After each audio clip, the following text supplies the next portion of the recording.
தமிழின் படைப்புகளில் உலகம் வியந்திருக்கும் படைப்பு கல்லணை. 2000 ஆண்டுகளுக்கு முன்னாலே 2 லட்சம் கன அடி நீர் வந்தாலும் அதை தடுத்து நிறுத்தக்கூடிய தொழில்நுட்பத்தோடு இந்த தமிழகத்திற்கு அளித்த கரிகால் பெருவளத்தான் அவர்களை பற்றிய காணொளி இப்பொழுது உங்களுக்கு.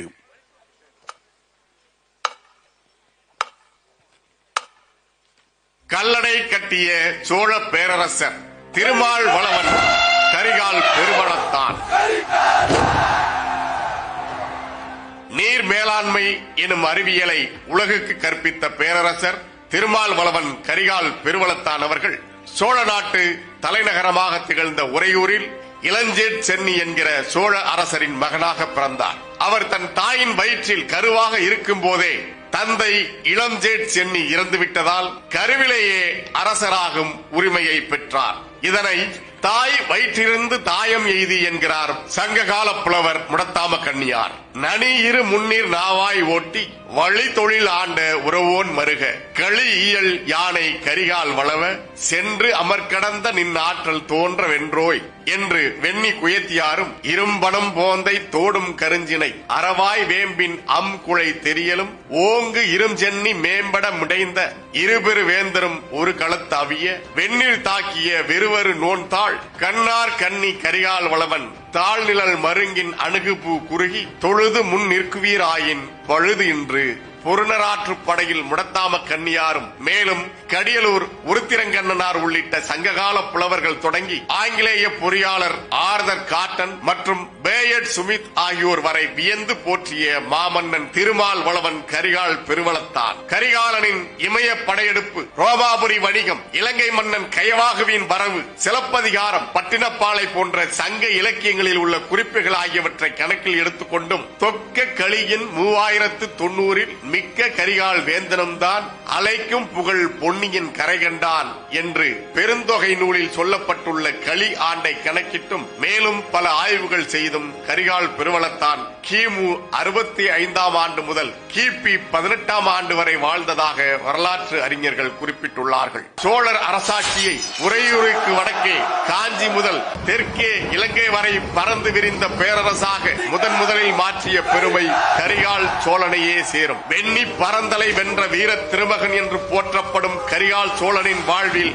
வெண்ணி பரந்தலை போர் வரலாற்று சிறப்புமிக்க நிகழ்வாக அமைந்தது. தற்போதைய திருவாரூர் மாவட்டத்தில் உள்ள நீடாமங்கலம் அருகே கோயில் வெண்ணியில் பாண்டிய மன்னனின் படையும் சேர மன்னனின் படைகளும் அவர்களோடு 11 சிற்றரசர்களும் ஒன்று சேர்ந்து படையெடுத்து வந்து வயதில் மிக இளையவரான கரிகால் சோழனை எதிர்த்து கடும் போர் புரிந்தனர். எனினும் ஈடு இணையற்ற வீரத்தோடும் போர் நுட்பங்களோடும் போர்க்களம் புகுந்த கரிகால் சோழனிடம் அத்தனை படைகளும் தோல்வியை தழுவி சிதறி ஓடின. வெண்ணி பரந்தலை போரின் மாபெரும் வெற்றிதான் சோழ பேரரசு உருவாக அடித்தளமாக இருந்தது என்று வரலாற்று ஆய்வாளர்கள் கூறுகின்றனர். வெண்ணி பரந்தலை போர், வாகை பரந்தலை போர் ஆகிய பெரும் போர்களில் வெற்றி பெற்றதன் மூலம் பாண்டிய மன்னனையும் சேர மன்னனையும் இன்னும் பிற குறுநில மன்னர்களையும் தோற்கடித்து மூவேந்தர்களுள் முதல் பேரரசர் என்கிற பெருமையை பெற்றார் கரிகால் சோழன். வெண்ணி போருக்கு பிறகு வீரம் செறிந்த பல போர்கள் புரிந்த கரிகால் சோழன் சேர நாட்டு பகுதிகளை தனது ஆட்சிக்கு கீழ் கொண்டு வந்தார். பிறகு வடக்கே தொண்டை வள நாட்டையும்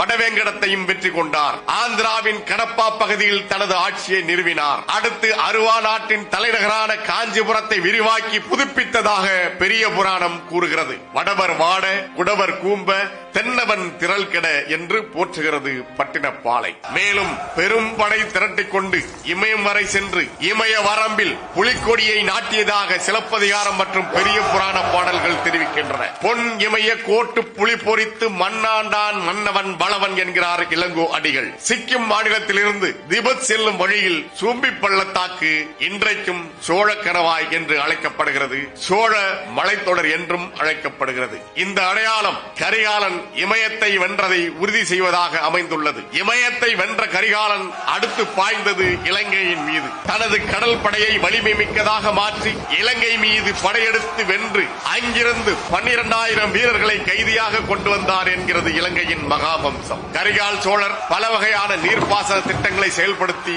உழவு தொழில் சிறந்து விளங்க வழிவகை செய்தார். அவரது ஆட்சி காலத்தில் சோழ நாட்டில் காவிரி புகம்பட்டினம் துறைமுக நகரமாக விளங்கிற்று. இதன் வழியே அந்நிய நாடுகள் நாடுகளுடன் ஏற்றுமதி இறக்குமதி வாணிபம் சிறப்பாக நடைபெற்று சோழ வளநாட்டின் செல்வ வளங்கள் பெருகின.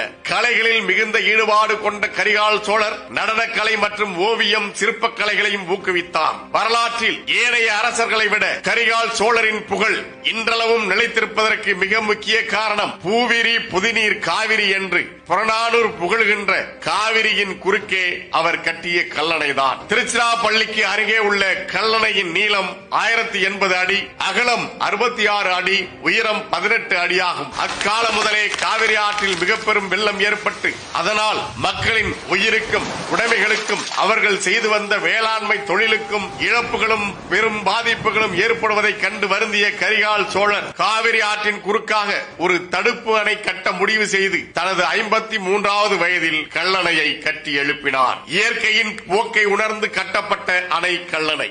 ஓடும் நீரில் அணை கட்டும் தொழில்நுட்பத்தை எனக்கு விளக்கி காட்டியுள்ள இந்த காவிரி அணையை கட்டிய முன்னவனை நான் வணங்குகிறேன் என்று ஆங்கிலேயர் ஆட்சி காலத்தில் நீர்ப்பாசன அதிகாரியாக இருந்த பொறியாளர் ஆர்தர் காட்டன் வியந்து போற்றுகிறார். ஓடும் நீரின் மீது அணை கட்டுவது தொழில்நுட்பம் வளர்ந்துள்ள இன்றைய காலத்திலும் மிகவும் கடினமான பணியாகும். காரை சாந்தோ சுண்ணாம்போ ஆற்றின் ஓட்டத்தில் கரைந்து கொண்டே போய்விடும். நீரை வேறு பக்கம் திருப்பிவிட்டு அணையை கட்டிய பின்பு பாதையை மாற்ற வேண்டும் என்றால் அதுவும் முடியாது. இன்றைய நாள்களிலேயே வெள்ளப்பெருக்கு காலங்களில் நொடிக்கு 2 லட்சம் கன அடி நீர் பாயும் காவிரி ஆறு கர்நாடகம் எல்லாம் உருவாகியிராத காலத்தில், இந்தியா என்ற ஒரு நாடே உருவாக்கப்பட்டிராத காலத்தில், எல்லாமும் தமிழ் நிலமாக இருந்த நிலையில் காட்டு வளம் உள்ளிட்ட 5 வளங்களும் பெருகி கிடந்த போது கல்லணை கட்டப்படுவதற்கு முன்பான நாள்களில் எவ்வளவு தண்ணீர் காவிரியில் பெருக்கெடுத்து ஓடியிருக்கும், நீரோட்டத்தின் அளவும் வேகமும் எந்த அளவு இருந்திருக்கும். அந்த நிலையில் தடுப்பணை அமைக்கும் தொழில்நுட்பத்தை கண்டறிந்ததால் தான் கரிகால் பெருவளத்தான் கல்லணையை கட்டிய வரலாற்றை இன்றைக்கும் உலகம் வியந்து போற்றுகிறது. பேயட் ஸ்மித் என்கிற ஆங்கிலேயர் தனது இரிகேஷன் ஆஃப் சவுத் இந்தியா என்ற நூலில் கல்லணை மிகப்பெரிய சாதனை என்று குறிப்பிட்டுள்ளார். ஏனெனில் ஆற்றுப்படுகையில் அணை கட்டும் தொழில்நுட்பம் 19ஆம் நூற்றாண்டின் இறுதியில் தான் கண்டறியப்பட்டது. ஆனால் அதற்கு 2000 ஆண்டுகளுக்கு முன்பே நீரோட்டத்தின் மீது தடுப்பணை கட்டியது மனித ஆற்றலுக்கு அப்பாற்பட்ட பெரும் சாதனை என்பதால் தான் பொறியாளர் ஆர்தர் காட்டன் கல்லணையை கிராண்ட் அணைக்கட் என்று அழைத்தார். அந்த பெயர்தான் உலகெங்கும் இன்றைக்கும் பரவி நிலைத்துள்ளது.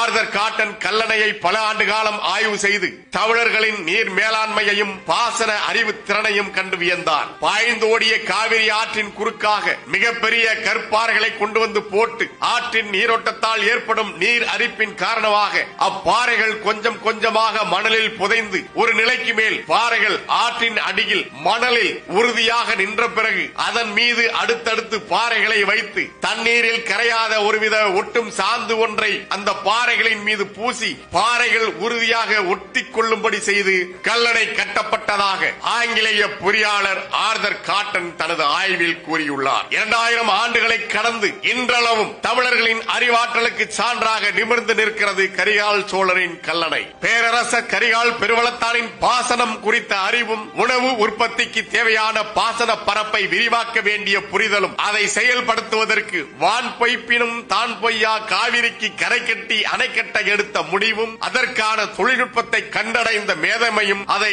செயலாற்றுவதற்கான மனித ஆற்றல்களை தனது படையெடுப்பு வெற்றிகளால் சாத்தியப்படுத்தியதையும் எண்ணும் போது கரிகாலரின் தொலைநோக்கு சிந்தனையின் மகத்துவம் மலைக்கச் செய்கிறது. காவிரி படுகை செழித்திட கல்லணையோடு நாடெங்கிலும் இன்னும் பல ஏரி குளங்களையும் தனது ஆட்சி காலத்தில் உருவாக்கினார் கரிகால் சோழர். நீர்நிலைகளை பேணி காத்து வேளாண்மையை பெருக்கிய தமிழர்கள் நீர் மேலாண்மையில் மேற்கொண்டு ஒழுகிய செயல்பாடுகள் அளப்பரியவை. ஆற்று பாசனங்கள் தவிர மழை நீரை பெருங்குளங்கள் என்னும் ஏரிகளில் தேக்கி தேவைக்கு ஏற்ப பயன்படுத்தியுள்ளார்கள் தமிழர்கள். இதற்கென ஏரிகளின் அமைப்பும் மதகுகளின் சிறப்பும் தனித்துவம் பெற்றவையாக அமைக்கப்பட்டன எனும் செய்திகளை செவ்வியல் நூல்கள் வாயிலாகவும் கல்வெட்டுகள் வாயிலாகவும் அறிய முடிகிறது. அறிவியல் சார்ந்த கட்டடக்கலையின் வெளிப்பாடாக அமைந்த கட்டுமான அமைப்பு குமுளி தூம்பு எனப்படும் பெருங்குளத்து மதகுகள் என்கிறார் வரலாற்று ஆய்வாளர் குடவாயில் பாலசுப்ரமணியம் அவர்கள். ஆறுகளில் இருந்து கால்வாய்கள் மூலம் பெறப்படும் நீரும் வாரிகள் மூலம் வந்தடையும் மழை நீரும் ஏரிகளில் தேக்கப்பட்டு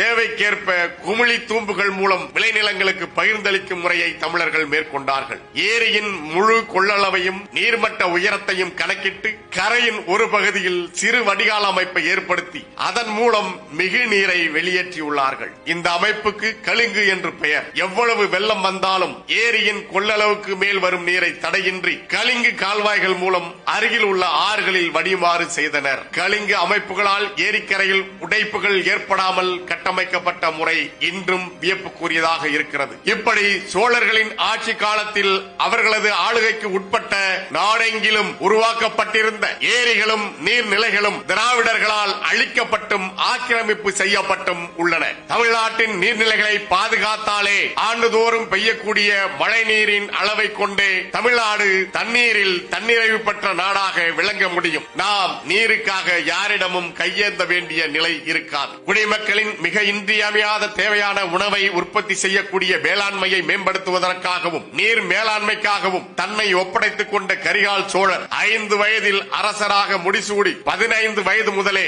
செருக்களம் பல வென்று பேரரசராக திகழ்ந்து 83 ஆண்டுகள் வாழ்ந்து இறுதியாக தஞ்சையில் உயிர் நீத்தார் என்பதை அஞ்சில் முடிகவித்து 53 அளவில் கஞ்சி காவேரி கரை கண்டு தஞ்சையிலே 83 அளவும் ஈண்ட விருந்தேதான் விண்புக்கான் தன்புகார் வேந்து என்ற பாடல் மூலம் அறிய முடிகிறது. தன் மக்களை பசி இல்லாது காத்த கரிகால் பெருவளத்தானின் புகழ் கார் உள்ளளவும் கடல் உள்ளளவும் வான் உள்ளளவும் வையம் உள்ளளவும் நிலைத்திருக்கும். கல்லணை தந்த பேரரசர் கரிகால் சோழரின் பெரும்புகழ் போற்றுவோம். எங்கள் திருநாட்டில் எங்கள் நல்லாட்சியே. இனம் ஒன்றாவோம், இலக்கை வென்றாவோம். இலக்கு ஒன்றுதான், இனத்தின் விடுதலை. தமிழ் தாய் வாழ்க, தலைவர் பிரபாகரன் வாழ்க. நாம்